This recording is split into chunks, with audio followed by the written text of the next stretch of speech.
everybody? Here we are. Finally. Another stream. It's only been like, I don't know, a week and a half. Shout out to all of you who stomached through all of our technical difficulties from the first time we did this in this virtual body and all of that. Your patience is very much appreciated. Who do we got here? Are you guys seriously only here for a hat? No, nonsense. Don't worry, they're here to actually learn. I promise. Everybody's here to learn physics. They're not here for rewards that don't exist. The only reward that you're going to get from this stream is a good time and a lot of knowledge about physics. Yeah, and Spyro was really cool, though. That was going on the last time we were streaming.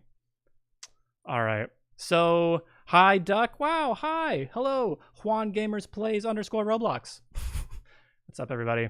So, today, we have an hour. It's going to be jam-packed. It's going to be a lot of fun. It's going to be, you know, people might be scared of physics. People might not know how it works. But we have somebody who's really, really capable to be able to share it with you and make sure it's understood. And that is an engineering manager who has been on the physics team for over 5 years. We're going to be going through existing, the place file. You could actually go get it from the doc site. It's from the spinning objects tutorial. So we have a mod over on the events Roblox platform. If you're watching on YouTube, hi YouTube. We're streaming to 2 places at once, which you can download that mod. If you could put it up, please, the download link for this resource. If you want to follow along in the project file, you can. If you want to go through the tutorial on your own after this, excellent idea. And then for all of you YouTube people who, I just waved to you again, hello again, YouTube, you have to come over to the events.roblox.com stream and participate in the Q&A that way. So your chat, I see you. Hello, YouTube chat. But if you want to do a Q&A and have it up on stream, you have to come over here, and the link to that is pinned at the top of the YouTube chat. So without further ado, let's get into it. Let's introduce our guest of honor. We are going to introduce for you right now, today, Kleptonaut. Hi, Kleptonaut. You're live on stream. Good to see you. Hello, hello. Hello, how are you? I am doing great. I'm excited to learn about physics. And everybody else is here too, even though some of them thought they were getting a reward from Inspire. Well, so that's great. I'm excited to dive into it and teach people some stuff. Yes, so much stuff. So the first set of stuff, we have like 3 things down here on the other side in between this like divide between us. We have one that says F equals ma. We have another that says linear velocity is make things move, and angular velocity makes things spin. And this, to my understanding, is this is kind of like the core 3 things that we're going to be talking about and like referencing a bunch of different ways as we explain constraints in physics. Sure, yeah. So, I mean, F equals ma. If you've never seen this before, it's also known as Newton's second law of physics. And it's basically just describing to us how, you know, the amount of force that something has is going to be proportional to its mass and the acceleration. So I tend to think of it from the acceleration side. So if you want something to accelerate quickly, then the more force that you use will get you there, as well as the less mass that you use will get you there. And if something was to accelerate slower, then your more mass will have that cause that effect, or less force will lead to that. Yes, very math and physics are confusing, but in studio you can show that super easily though. Yeah, so we're gonna that should be, hopefully you'll be able to very intuitively understand that relationship by the time we're done here. And then obviously just talking about how linear velocity, that's just something's position changing over time, and angular velocity, that's just something's orientation changing over time. And those are kind of, we'll go back and forth about how you can use some of the tools inside of Roblox to make stuff move and prescribe motion to the things. So yeah, we can just get started here. So I'm just here in this place.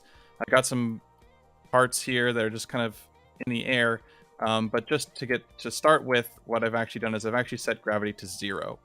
So we're not going to be dealing with any gravity or any other forces going on.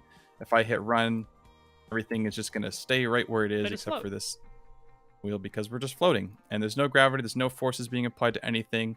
And if there's no forces being applied to anything, then nothing's going to move.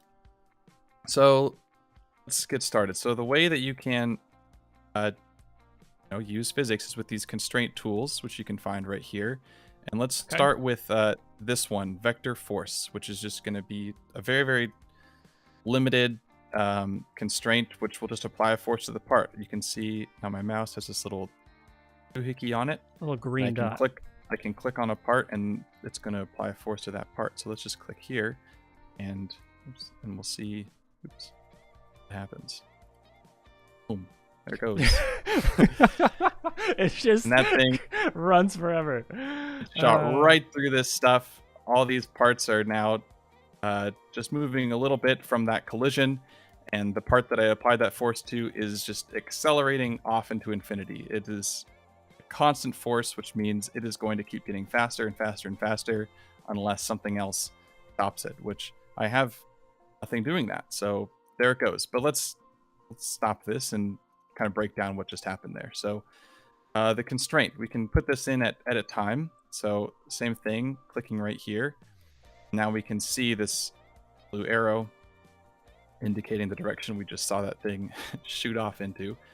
But down here, so here's our part, and then we have these two new instances that this tool automatically added and kind of set up for us. The first is an attachment, and we're going to see more of these throughout the stream, but the main thing to understand is that attachment is all it really is just a reference to a position that's relative to the part, and the constraint will use that information in different ways. But so when you say an attachment, right? So every constraint needs at least like one attachment. So when you have the constraints, like constraints do really cool things, but in order for the constraints to do cool things, you need to have usually at least one attachment in order to like determine how the cool thing does the cool thing that you're trying to do. Yeah, the attachment is basically what connects constraints to the parts. It's the only way that it can know what that is, and they do a lot more too. You can use them for particles, lights, beams. They're on avatars and that kind of stuff for accessories, but they just describe a position. And on the constraint here, we can actually see there's this attachment 0 property, which is already set up to be hooked to this attachment. If I clear it, now we don't even see anything there. And you can see it's actually inactive. If I hit play, nothing's going to happen. I have to make sure that this is set right here. Yeah, and you can always know everything's set up correctly by knowing if this active box is checked. All right. So does putting this attachment, does it matter like where you put it, or can you just put it anywhere and it'll work the same? Because you can like move it around to different studs, right? Yeah. So it's gonna, in general, it's going to just refer to the position on the part at which the force is going to be applied. So like, yeah, I can move this attachment around, and you'll see the position here. So at 0, 0, 0, that means we are at the center of this part. When I had it back over here, in this case, it's not going to matter too much. But if I was to, for example, rotate it from here, so now I'm applying a force that's off center, but in this direction, and going in like a crooked direction. So it's gonna make the part spin in the same way that if you have your phone sitting on your desk and you push the corner of your phone does not move in a straight line, it turns. So that's kind of what this is indicating here. We can take a look at it if we want, but it's gonna just shoot off very quickly still. There goes. Super expensive, but just spinning everywhere. So it sounds like it could be like a good frame of mind is that it's gonna simulate reality to some extent. Like you need to like think of how, like you just said, like spinning your phone, right? Like using those kinds of examples in your mind can help direct how you think about physics in Roblox. Yeah, it's all the same. It's all the same fundamental rules. In fact, like if you're ever kind of stuck about how something is supposed to be working, or some kind of like calculation that you're trying to do, you don't need to research that information exclusively within Roblox. It's the same information is going to apply everywhere, so you can use all tools at your disposal for that stuff. Got it. Anyways, let's get back onto this vector force. So the other thing we have here is this is the amount of force that we're applying. So as we were saying before with our equation, we know that if we use less force, then we are going to accelerate slower. So I've set it down to 100, and now it's just it doesn't take off. It doesn't take off quite so fast. Yeah. Now it's still going out there, but bye-bye. Longer. And then, of course, the other thing is the mass. So we can, in Roblox, if you just scale a part out, that's automatically going to adjust the mass for you. So now we're still at this low force. So now we should see it even slower than we just did. And there you go. So it's just going to, oh my gosh, that's so slow. And the force is the same. It's just because you made the mass so much bigger. Oh my gosh, it demolished it. Just ate it. Oh yeah, it's very heavy. So yeah. Oh my gosh, and there's no gravity, but then it even started to go down because the mass was so much. Well, no, it's not because of the mass. It's because right now this is the other property we haven't talked about yet, but that was a perfect segue. Is this no, it's a perfect segue. This relative to. So right now this force is relative to the attachment. So if for whatever reason while this part's moving, like in it have a complicated interaction here, and it rotates, you can see this blue arrow, like it's gonna move in that direction. So if this for now if we're facing it this way, it's just gonna keep moving it down there. And if I like rotate this all the way into another direction, it's gonna start applying the force in the other place. Get it. I can't catch it, but get it. There it goes. And now it's going up. I can turn my visualizations back on to see the arrow. Okay, we got it. Nice. No, that makes sense. Yeah, so and then the other option there is if I was to set it relative to world. And in that case, now I can rotate the part all I want. And you can see that arrow is still pointing in that direction. Yeah, like a weird direction. Along the x-axis of the world, this red line here. So now I can have it in this kind of weird shape. Okay. Actually, you know what I'm going to do too, just because I don't want to deal with any spinning, is I'm going to make sure this attachment goes into the center. There we go. Now it won't spin around either. And even though we're at this weird angle, the force is still being applied in world space. So it's just, you can imagine just some kind of force in the world is just telling it to just go in that direction, and only in that direction. Where you're facing. Speaking of going in one direction, my virtual body is still drifting. So as you're talking about moving this along an axis regardless of world orientation, I'm just slowly just moving with the part. It's immersive media, okay? Yeah, that's it's all relative. It's all connected. All right, so we really covered force equals mass times acceleration. You know, how heavy it is, how much mass it is, really determines how the force interacts with it, and then the acceleration too of how fast it gets going. Yeah, and you can think about how like fun that can be for various experiences, right? So I mean, for example, if you had some force, like a player was sitting in like a little cart, and then you just had a force being applied to that cart, and then as the player collected more parts and like welded them into the cart or something like that, the cart's going to get heavier, and it will just automatically become slower, right? You don't have to like script this. If you wanted some kind of behavior where, hey, I want this to get slower and slower as it gets more and more stuff in it, you don't have to kind of explicitly, write code for that. If you just are using physics, and then the forces will just work out the way that that's crazy. You just get it for free. Like you won't have to it just works. You don't have to actually manually code that, because everything just works the way that you would expect based off of reality. Again, like your spinning phone example. Yeah, that's the goal.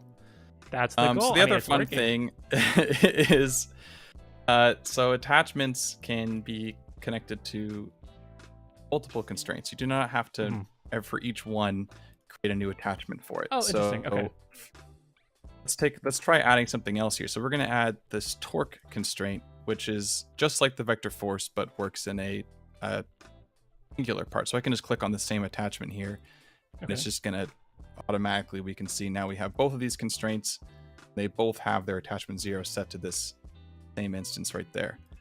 They're both being rendered on to visualize as well. And we can see that this torque is going to apply a angular force or torque to cause the part to accelerate So to spin. So if we have on the bottom, we have force equals mass times acceleration. We have linear velocity, which makes things move, which we saw, zoom. But then now we added torque, which has angular velocity. So now it's going to zoom and spin, probably. That's right. Let's take a look. Whoa. Hey! Oh my gosh. It was spinning. I'm so far away. It was spinning very, very fast, in fact. Can try maybe, again, smaller, because these parts are pretty small. There it goes. There we go. And that's going off. Away!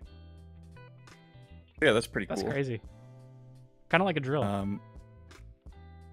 Yeah, it is kind of like a drill. We can make it even more drill-like. Let's try something here. Let's try getting one of these. Ooh, a pointy thing that looks like a drill. Yeah, I'm gonna put it right around here. And so the other thing that you can do with constraints and in Roblox in general is if you want something you want two parts to move together as if they were one body, you don't need to add more constraints. It's just going to be very tedious if imagine we had like 10 different parts all welded together here. But we just weld them together using this, and boom, there you go. I have my show welds turned on. Did you just, there's the button that says weld and you can just put them together up in the top? Yeah, as soon as I click weld, it has me pick my first part, and then it's like if I click down here, and then it has me click a second part. And then, so now I've actually just welded this. Now I've actually just welded this to the base plate, and the base plate's anchored. So now none of this is actually going to move. So we don't actually want to do that. But yeah, but just for demonstration, you can see like it's just it's just easy 1-2 click, and of course you can also just configure them here. There's just two fields for which parts you want to use, so you can just pick the two parts that you want to have connected. But the neat thing is, so from the physics perspective and from the constraints perspective, these parts are still just one part. I could weld 10 more things onto this, and physics still just sees that's just one part. I'm going to apply this one force to it, and that's fine. It will sum up their mass, and that's what you can find down here in the assembly mass part. So it's actually the relevant number we care about when we're looking at F equals ma and kind of stuff like that is mass of all of the parts together, and that's just given to you here. This is the total, so we can see just this one part is 1.8 and this one's 5.6, but both of them have the assembly mass is 7.4. Got it. And so now let's take a look at our drill. There goes. The drill is drilling. It's still going. Can you do that again? Literally just. Okay, let me get it. Let me back it up a little bit more, and we can. Oh, get some more momentum here. Yeah. Oh, it started to veer off course a little bit, but it still hit. Is that just because of the how it's positioned, like the weight of it? Yeah, we can see the part that I used here. It's not perfectly symmetrical, right? So I think it's a little bit unbalanced to one side, so it's kind of led it to drift. And I was talking about how you can move the attachment to compensate for that. There is also just a convenience button here where you can just say apply at the center of mass. And then if we do that, that should help keep it a little bit more on course there. The rotation's kind of making it even more complicated, but it's still pretty good. Just like that. Right. Man, so a question though, like if we're talking about, force equals mass times acceleration, and the mass is how big and heavy something is, and the acceleration is like, the speed at which it accelerates. Can you just have like a giant number of force, just like 10,000 force, and you can just know that it's going to be capped by, whatever like speed limit you set it to for the acceleration, and you can just kind of like not worry about the force aspect of it, and you can just know that it'll always move? Yeah, so we need to use a different constraint for that. So these ones are very kind of basic in that there's just a force, and it's just going to apply that force constantly. And you can turn it off, you can turn it on, you can change it over time, but trying to manage that in order to get just a constant velocity would be sort of a pain. So huge pain. there's actually a different constraint we can use there. So let me just make a different part here. We'll keep our drill. So just to make sure reserved. I'm understanding, it's what we currently had. It's just brute force, and instead of trying to like say exactly how much force you need at any given time to have it go at the speed that you want, we're going to do a new system altogether so that you can actually like control the rate at how fast something's going. That's right. Okay. And it's pretty much going to be the same, but just with an extra little piece to it. So this linear velocity constraint is what we can use. Hey, that's the name of the title. The linear velocity constraint. And it's going to be mostly the same same thing here, but now we have this kind of target velocity. So right now it's gonna try and move at 1 stud per second. And let's do something a little bit bigger, like 5. And it's gonna use this much force to do it. Let's just use the same that we were using over here, which was 100, just so we can kind of have something to base it off of. But and I'm also gonna go ahead for here. I'm gonna show you this. We can actually just take these 2 constraints, and I'm just gonna disable them. That way, it's still here, but the constraints they're just off, so we just don't have to. Got it. Okay, so that we're not having multiple examples. Yeah, don't have to worry about it. So there it goes, and it just stays at this velocity that I gave it. It's not gonna accelerate anymore. And hey, nice. Okay, it hits something. It'll also just keep moving at that speed. If I use an even smaller force here, we get that same behavior, right? Or even like if I can make it bigger, it might be a little easier. Yeah, which is just increasing the mass, yeah. So we can see now it's accelerating. It's accelerating really slowly, but once it hits the speed that I've set here, it's not going to accelerate anymore, and it's only going to apply force as needed to maintain that velocity. And so it's kind of like cruise hitting control those parts, you could see it kind of actually slowed down a little bit, but then it very quickly kind of got right back up to speed. And it has all of the same things we've learned. So relative to, we can change that around. We can also, there's some other options for like how many dimensions we want to apply the velocity on. But yeah, so this is, it's a little bit more control. We have the same thing for angular velocity. So it's the same concept as the torque, but it'll give us a max speed that we want to use. So a max speed of like how fast it spins. Yes, the max angular velocity. Max angular velocity, yeah, because this one was linear. And so it's the same thing. But let's hopefully that one's self-explanatory enough, because I do want to jump into one that's a little bit more interesting. That is these alignment constraints. So these are kind of, we've gone from the forces to just the forces to having just like a target velocity. These ones will let us give a target position, and we'll also get to see some more attachments getting used. So we're going to click, and then you'll see now it's automatically making me choose another part. So I have to choose some other part that I want to get the second attachment on. So I'm just going to click down here on the base plate. Okay. And now we'll see, so we have this align position constraint, and it has 2 attachments, 0 and 1. 0 is this one that I just did on this part, but the other one is on the base plate here, down there. Got it. Okay. And this references both. Yeah. And so what this align position does is all the same rules apply. We have our force. We also have a max velocity, which is defaulted to infinity, but I don't really want that. I just want 5 like we had before. And what it'll do is it'll just try to bring these 2 attachments into the same position. So in order to do, so it'll like squish it together. Yeah, so now this guy is just getting moved down. We can turn the constraints back on. Going down towards this. And that's because the base plate's anchored, right? Oh my gosh, I'm getting eaten by the chair. Yeah, the base plate's anchored, so it doesn't actually move. I can move the attachment around, so I've selected the attachment. If I move it over here, you can see it's like Chase. Slides it around. This is just my target position. So you can imagine how you can move stuff around this way. And in fact, you don't actually have to make it on this base plate. Let's try doing it. Let's try taking the align position and doing it on like this part over here. Oh, one of the pieces of the... Yeah, now let's power our drill back up. Jigsaw. We're gonna do everything at once. It's gonna be chaos. That's lined up.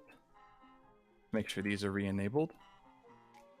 And I'm gonna keep this at like a pretty low speed again. Let's just do like 2. And we'll see what happens. So now this is going to just try and align its position with that yellow part. Sure. So you can see it's moving towards it. Now this yellow part's moving, and so this one's moving now too. It's always going to keep trying to follow this. Still trying to get to the one that you linked it to.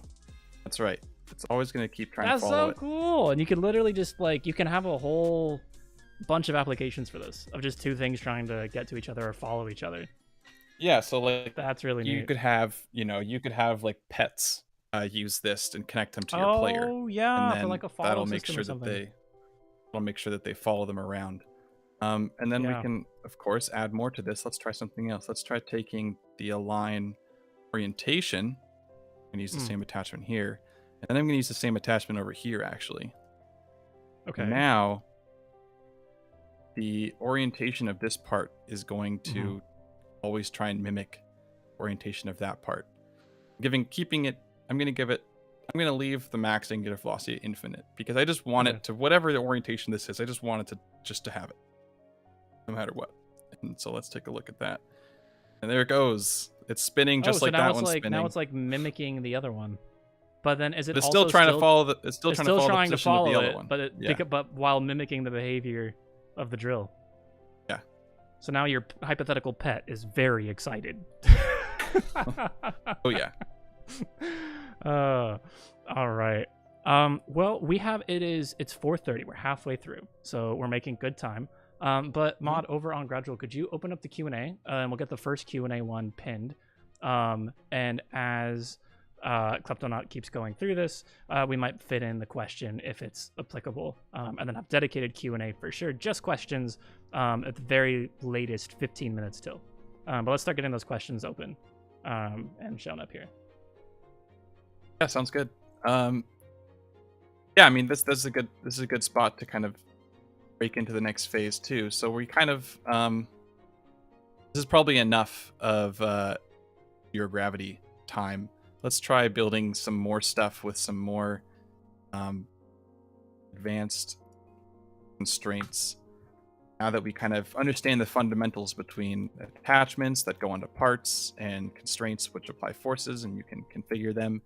I'll just leave this. If it gets annoying, we'll anchor it. But we can let's try using some other stuff. So I don't know if you noticed, any people might have seen some stuff happening in the background here, this spinning thing. Let's dive into how that works. So what we have here is we can all these other constraints have other sort of like mechanical relationships between 2 different parts. And so the one that we're seeing here is Hinge. And so what I can do is let's create a hinge. Even though it's spinning somehow? Hinges spin. Hinges spin. Okay. I think you have to show me how hinges spin. Yeah, so the way that a hinge has to work is that, first of all, the attachments do need to be in the same position. If I don't do anything here, they will end up in the same positions once I run. Boom. It's actually inside of each other now. But I want to see it, so I'm going to move this down. And there we go. Now we have, this is hinged to this. Okay. So nothing's moving. That's fine. But they are connected. So if I move just this bottom part, okay. It'll follow along. Okay. It'll follow along. I believe you. We're hinged there. And actually, this motion I'm doing has actually kind of caused it to just spin on its own. I mean, it's It's just sitting on a... Oh, barely. I see it. It's like barely moving. Yeah, there's just an axle kind of... You can just imagine there's just like a pole that's going through this part here, and it's just on a free spinning swivel kind of thing. So it's... If, like, for example, if I was to then try and put like a... like we were looking at before, like a torque on there, it'll just spin it. And it stays on that... It will stay on that hinge, right? It's not going to fly away from us because it's kind of connected to this lower part. Yeah. That's kind of cool. It's like a little floating. It's getting a little crazy though. It's the distance between the bottom square and the spinning little floaty one.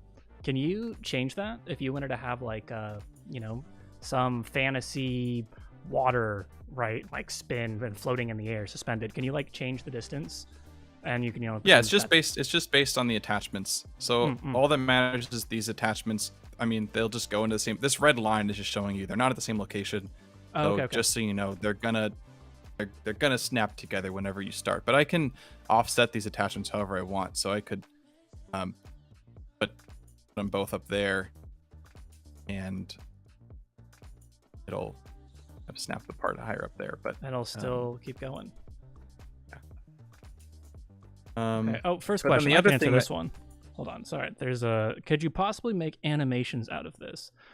Very sweet. I love that. This would be great content for animation.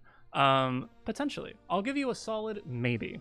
The best way to get more animation videos is if all of you, chat, all of you watching YouTube and on the events platform, go make a stink on DevForum. Go open some DevForum community posts, community threads, and let your voices be heard and kind of get all in one spot. That's a really good way to really communicate what kind of learning materials you guys want in order to learn and improve and make the stuff you see in your head. So can I make an animation out of this? Maybe. But more feedback and more requests and stuff like that would be really, really good in a DevForum post. So go and write, and we'll see if this can be turned into animation content. Uh-oh, share your screen again. Come back. Go Left away. or not? Your screen died. I didn't do anything. You didn't do anything? Did I do something? No. Uh-oh. I'm still here. I don't see you. We're a black screen of abyss. Try restarting. Because I just, from my perspective and Gilded, it stopped showing. Okay. More technical difficulties, chat.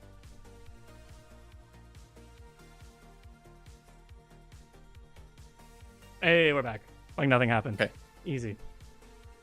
Well, I was just gonna say I can give a slightly more definitive answer, which is yes. It's there's I mean, it depends on what you mean by animations. I mean, at the end of the day, animations is just, once again, prescribing motion to parts.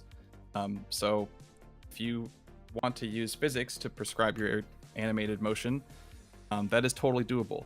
It's would right now can take a little bit of work to set up, because you would definitely have to be scripting some changing targets of positions and stuff like that. But I can say that later this year, we are going to have a feature that's going to make it a lot easier to do simulated physics-based animations. But you'll hear more about that exciting on the Dev Forum later this year. Oof. But, Oof. Actually, but at the end of the day, too, an animation could just be one part spinning. And in that case, that's very straightforward to do. And I would recommend it because when it's simulated, you just kind of will get the reactions you want to get out of everything. Things are less prone to being kind of like stuck inside of each other. And there's also some like optimizations that the engines use and that kind of over the network and things like that make it for the most part a cleaner system to use. That's anyways super exciting. Back on to this hinge here. Back to Hinge. Yeah, it's spinning freely. We're still simulating right here. You can see this one in the back is moving continuously. The way you do that is on the hinge constraint, there's actually this actuator type. So if I switch it to motor, you get these new properties here where, oh, look at that. It's things we've seen before. It's velocity, acceleration, and torque. Right now our target velocity is 0. Let's give it something like 5, and there it goes. Now it's spinning. But the fun part is they're still connected. So, you know, if I take this whole thing and kind of rotate on its side, which is it stays connected. And now this other one's spinning. It's just a hinge, really and it's cool. gonna make the stuff spin around. So let me try and flip it back over, please. Come back. Hey, you flipped it. Nice. And all the That's same, cool. all the So same whichever rules one's apply. on top is gonna do it regardless. Like. Yeah, and then and that's only because this one on the bottom is dealing with the friction of the ground that it's on. You know, if gravity were off again, for example, it might be a little different. Let's try it. Turned off gravity. Now there it goes. They're both spinning. It's like a little spaceship. Look at it go. That's so cute. I love it. All right, hey, we got another question. This one is there a way I can prevent slow-moving parts from going to sleep? It's sometimes hard to simulate physics properly when some parts of a setup just stop moving all of a sudden. Yeah, this is a complicated issue that goes back and forth a lot. What I can tell you now is that basically you should know that any property change on a part or on a constraint or on an attachment will force the part to wake up. So you can use that as a way to leverage that. Otherwise, this is definitely something we continue to discuss on how to address, because on the other side of it, it's very significant performance optimization that things do go to sleep. So I don't have any perfect solutions for you right now, other than just telling you that you technically can have stuff stay awake as long as properties are being changed. So you can implement that wherever you want. But yeah, for the most part, that's where we are today. But otherwise, yeah, as long as stuff is kind of big and fast and obvious enough, you should be okay. Got it. All right. We got 22. So there's always more questions, but Kryptonite, I know that you probably have more things that you want to show. So sure, I mean, how are you feeling on ratio of questions versus stuff that you really want to get off your chest? Well, I think I got most of the biggest stuff. It's more just, you know, I can continue to demonstrate how more of these things work. The next thing I was going to show was just so we had this motor mode, which has all the same things. You know, I can lower this torque and it'll accelerate slower, yada yada. But then there's also this servo mode here, which is pretty fun. This one is what will let you set like a target angle, and it will cause your part to always rotate to a particular. Let's try doing this actually, so it's more fun. Turn these back on. Oops. Now, if I try 90. Oh, look at that. There it goes. And it'll always try to get tool. back to that angle. And it uses only this much force to do it. So actually, if I give it a really low force, and you will just see it can rotate it away, and it doesn't have enough. It doesn't have enough force. So there it kind of does. Oh, barely. Here it is. Okay. So that could be like a slowly closing door or something. Yeah, you could do like auto closing doors with that, so that it kind of returns back to its spot. Clock, maybe, I don't know. Oh, makes sense. Yeah, so that's what the hinge is for. True. That might fit into our next question, which is, can we use physics constraints with drag detectors? Drag detectors was a used example of Jenga and door a lot. How does physics constraint intersect with drag detectors? Yeah, I know a little bit about this, but I might not have all the answers. But I mean, the one thing that you should know is that drag detectors, when And they are in physics mode, which I actually think happens by default as long as it's not anchored. But they are using the same stuff under the hood to kind of that the constraints are using. So it is still physically simulated. And I believe, actually, let me do this. Let's go back to the hinge, and I'm gonna just put it back to none, so that it's just a free spinning thing. Then I'm gonna put a drag detector on it, and the drag detector is something that's because we haven't done anything in play mode yet. So let's go to play. I'm over here. Aha, there you are. And so I have this drag detector on the part, and now I can see there should be a. Oh wait, did I put it on the wrong part? Well, that's fine. Hey, there it goes. They all work together. So I mean, it's the constraint relationships will stay constrained, and the great part is that my drag detector is moving this physically. So you can see the expected reaction of this part that's just kind of freely spinning on top of it. I can see that happen. That would be so hard to code, like, and oh my gosh, and it's just so intuitive. That's sick. Yeah. So, and I think like also, so with other constraints, like if let me try this too. So if let's anchor this one on the bottom. Let's put this on this part. Yeah, this one. And let's see if yeah, so it's even though this drag detector is completely unconfigured and like theoretically would let you move the part in any direction I wanted. The constraint is still being like obeyed here in that this is hinged so you can to just this part. How you like twist it. And this part is anchored, and so now all I can do is turn it. Oh my gosh. It's all it'll let me do.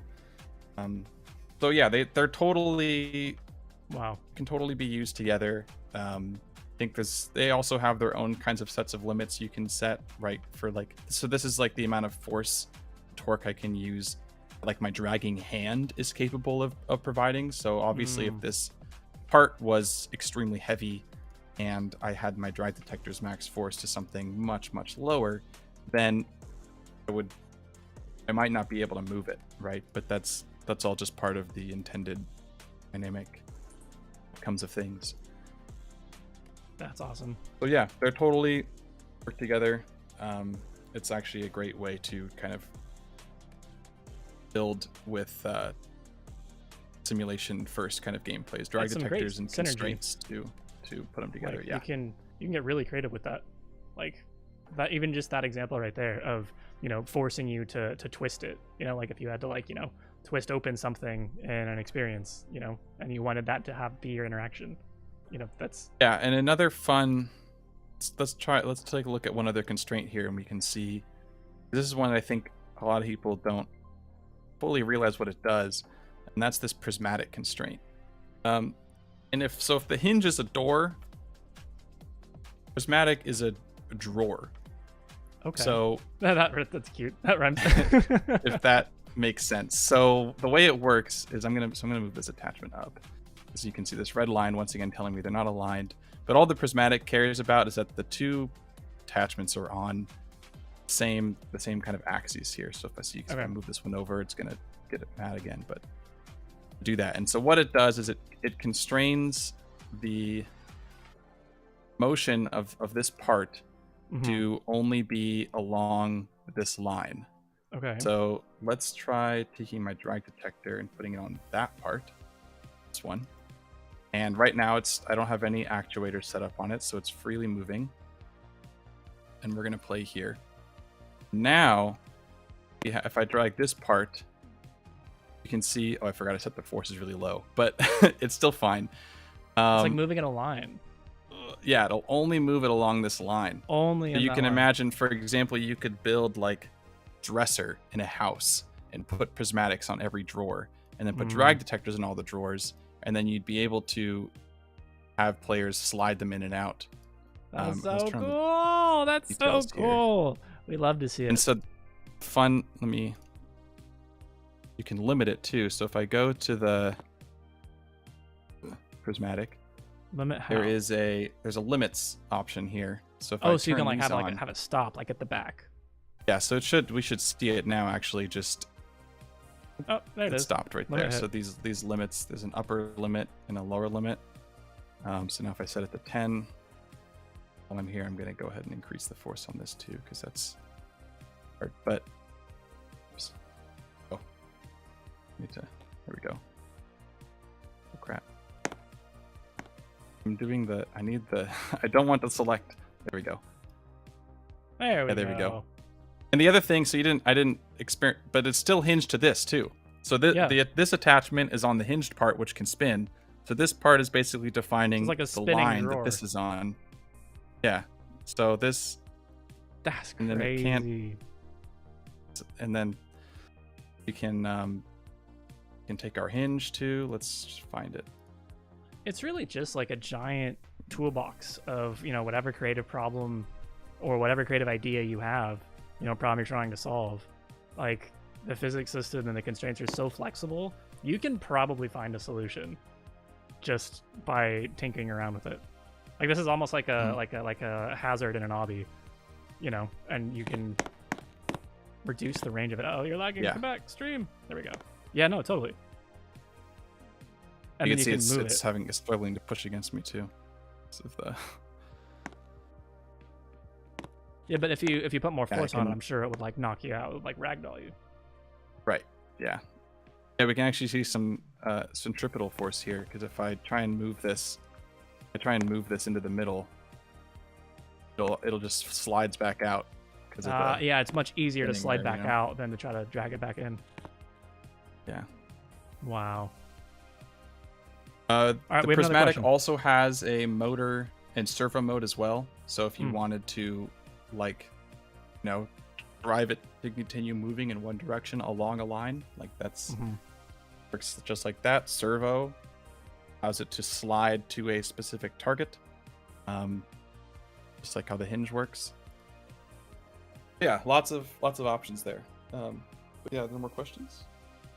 Which are better for performance? Joining multiple parts together, weld constraints, or rigid constraints? I think it's they're basically all the same. It's not, none of those is going to make any dramatic difference, and you shouldn't make those decisions based on performance necessarily. But like I was saying before, if I welded 10 things to this part, then it would still be one part in the physics engine, so it's fine, and it doesn't care about that. If I was to, I'm assuming you're talking about joining them together with these tools, the union and stuff, and unioning them together. It's basically the same case there. They would still all be one part. The other trade-offs are outside of that, right? So if you union them, now you have a mesh, and so there's mesh things to care about based on how you have textures set up, or the fact that now they can't be removed, you can't split it apart in the game. The nice thing about welds is that you can turn them on and off while you're in the game. So if you wanted to kind of simulate some sort of destruction, you could have a bunch of stuff welded together and then have some of those welds be deleted. That makes sense. The part would be able to split up, whereas if you unioned them, that's kind of a lot more difficult to get that behavior.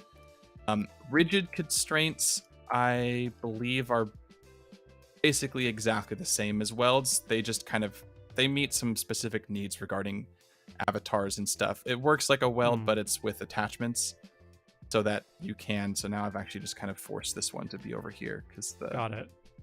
There's just some edge casey reasons why this is a preferred option for certain workflows, where you kind of define C-frames on where you want the welds to go. And then also, if you have a skinned mesh, then you kind of want something to be welded on a specific spot on that mesh. But I believe that's going to be basically the same as a weld constraint. I mean, the only difference you're paying there is just 3 instances versus 1, which again is not that's never going to be enough to matter. Got it. You know, that ties into the second question that we just had of, you said, you know, putting it to a certain part of the part. The next question is, can you make force affected by other factors, like an object pushed on it from the back left corner, so it begins changing force direction, you know, toward based off of where the added weight was? Yeah, So like I mean, the drill, we if you put we like a might have counterweight on saw a drill. Yeah, I mean, we can. Maybe this will just be a little more clear now that we have gravity. So if I just make this big, and then I put this vector force on it, and I put it right there. Yeah, in that corner. Okay. Then let's still choose something a little bit smaller, like 200 maybe. Maybe that won't be enough, but let's. So it'll. Maybe that wasn't enough, but it's a big part. Need more force. Low. Because now we're also dealing with friction, right? So you have to have something that's enough to overcome that. There we go. Hey, there it goes. Wow. So it's pulling on that corner, which inevitably causes it to spin around. And then since it's relative to the attachment, the direction of this force is constantly changing. If I make it relative to world, and you can see it's just pulling it on that corner always, and it doesn't the part doesn't rotate. Oh, look at that. And now we don't have enough. Oh, it got stopped on the train. Yeah, well, because we can see how it's pulling in straight horizontal. Yeah. So like if this slope now is we're kind of half of this like force is going into just pressing it into the ground. Nice. Yeah, so you can totally choose where that force is being applied. And that's pretty much always going to be the case. This hinge, it's in the center of this part, but if I kind of took all of it and moved it over to here, you know, now it's going to rotate about this as a pivot. I don't have it motoring, but dude.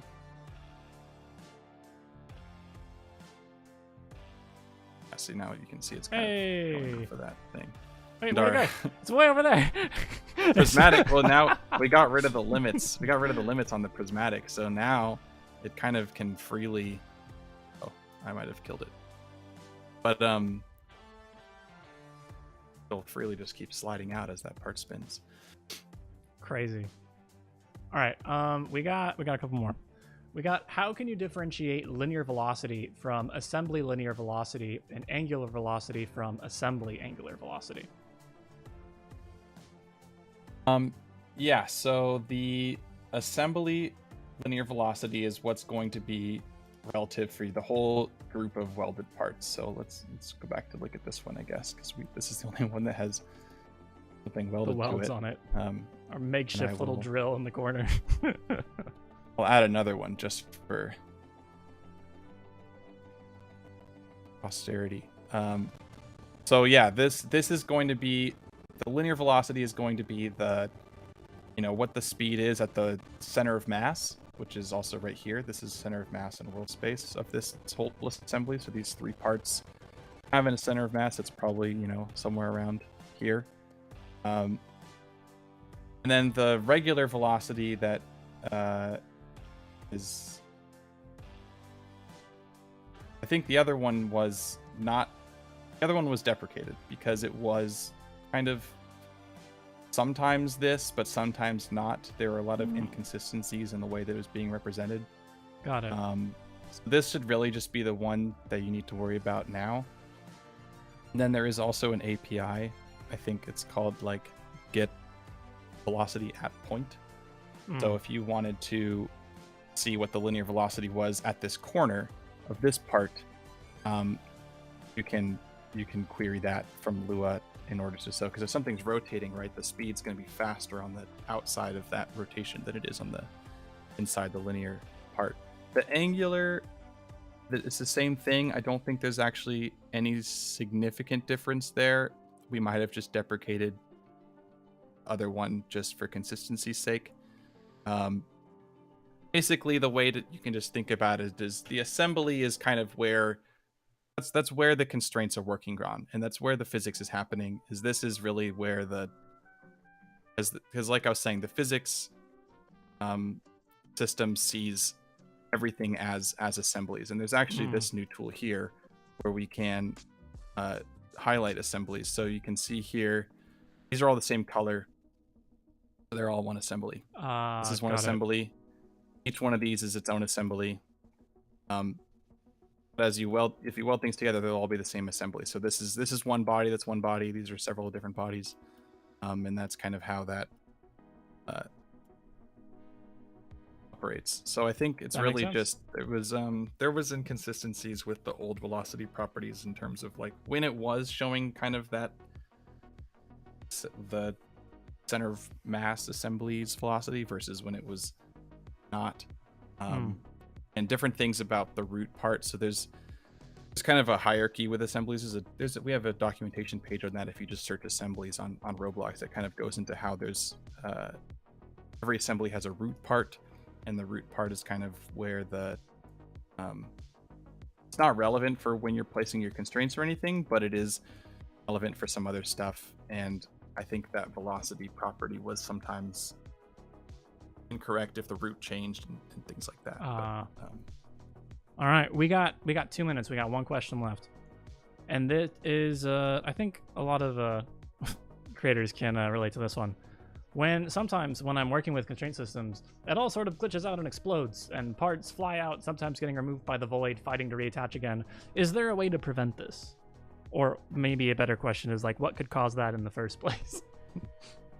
Yeah, so this is something we've been spending a lot of time trying to improve. I mean, improve from the perspective of tooling, because there is stuff you can do about it, but it's definitely not always clear, and we're very aware of this. You kind of have to just have a lot of intuitions built up on how things are expected to work, and that makes it difficult. But this is actually kind of one of the first steps of that, so we're kind of trying to expose more visualization options, and you can expect a lot more to show up here, including a visualization of all of the forces on the parts so you can see them. But otherwise, I can give one direct tip, which I hadn't gotten to cover yet, but this should be relevant. But that is regarding mass ratios. So very quickly, when you have a constraint connecting two parts like this hinge, physics simulations in general becomes very difficult to run this computation if the difference in mass between these two parts is very, very significant. So if this part is actually this big, God, it's just absolutely bonkers big, just huge. Yeah, so now we're dealing with this one has a mass of 13,000, and this one's this one's anchored, but if I unanchor it, only 36. It might be a big enough ratio, but I've seen worse. And yeah, I don't know if this is gonna see if this will react like I'm expecting it to, but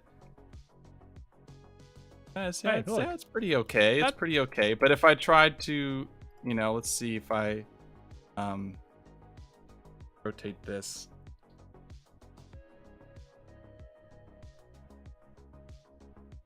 Let's see, and now I'm also gonna need like crazy amounts of force too.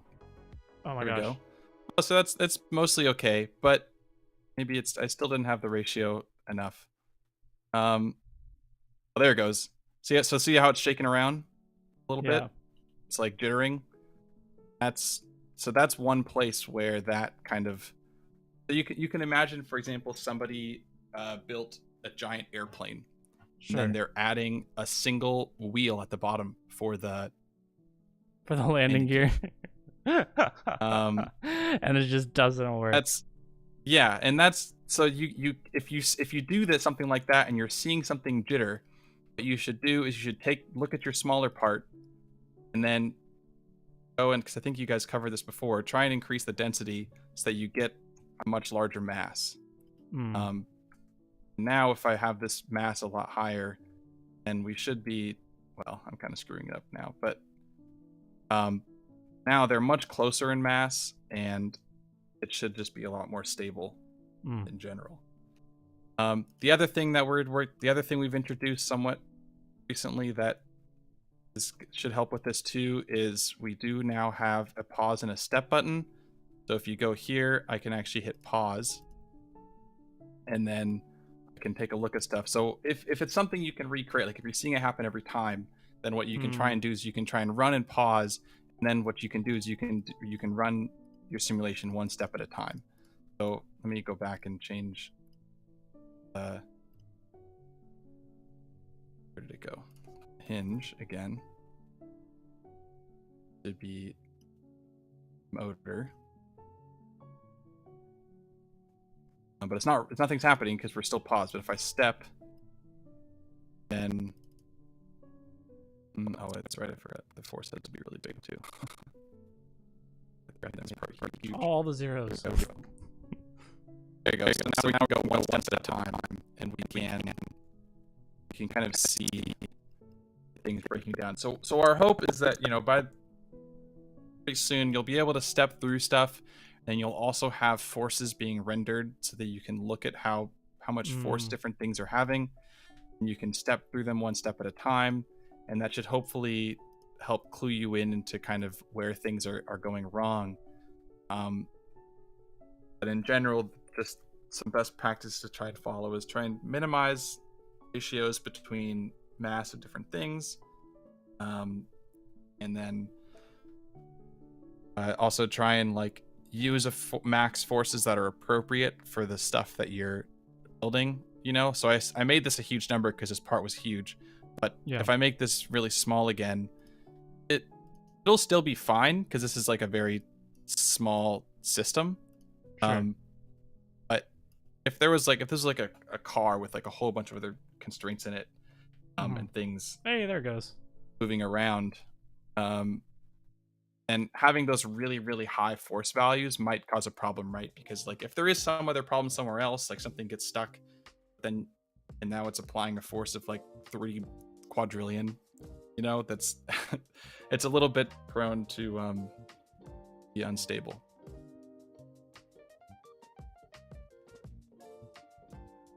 That makes sense.